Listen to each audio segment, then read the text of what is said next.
So cause of intensive subsistence farming is growing population. Day by day the population is increasing. This is one reason. And right of inheritance, like I have told you कि succession वाली problem जो होती है, बाप के बाद बेटे का मिलना, बेटे के बाद उसके आगे मिलना. और next comes the last type of farming, this is commercial farming. The agricultural practice, और ध्यान से मीनिंग को सुनिए और उसको लिखिएगा. The agricultural practice on large scale by using modern technology to cash good income from agriculture is called commercial farming. फिर से बोल दे रहे हैं, सुन लीजिए. Commercial farming practice होती है large scale पे, बड़े पैमाने पर उसको करा जाता है. मॉडर्न टेक्नोलॉजी को इस्तेमाल करते हैं. क्यों? ताकि कैश आ सके, गुड इनकम हो सके एग्रीकल्चर से, और इसीलिए उसको कमर्शियल फार्मिंग बोला जाता है.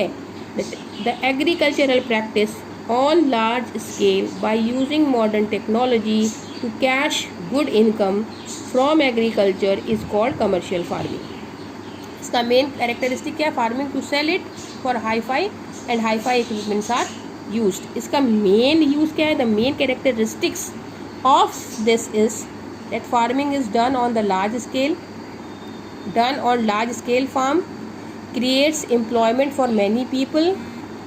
Higher dose of modern inputs are used.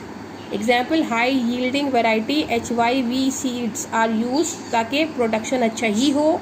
Chemical fertilizers are used, insecticides are used and pesticides for higher production. ठीक. The main characteristic of this type of farming is large land holdings and use of high level of inputs, high yielding variety HYV seeds, good irrigation facilities, chemical fertilizers, insecticides, pesticides, etc. The amount of commercialization of farming varies from one area to another depending on climatic conditions. ठीक.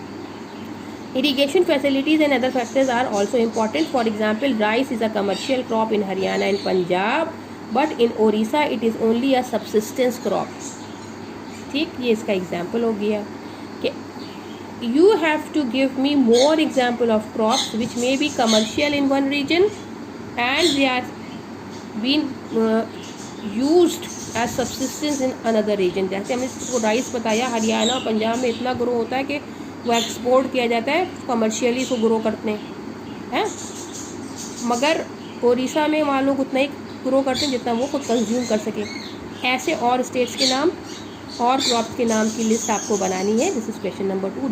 I know today is 30 of June 2020 Tuesday and we are again, I know, I think 4-5 times we have revised, 5th time at least we have revised.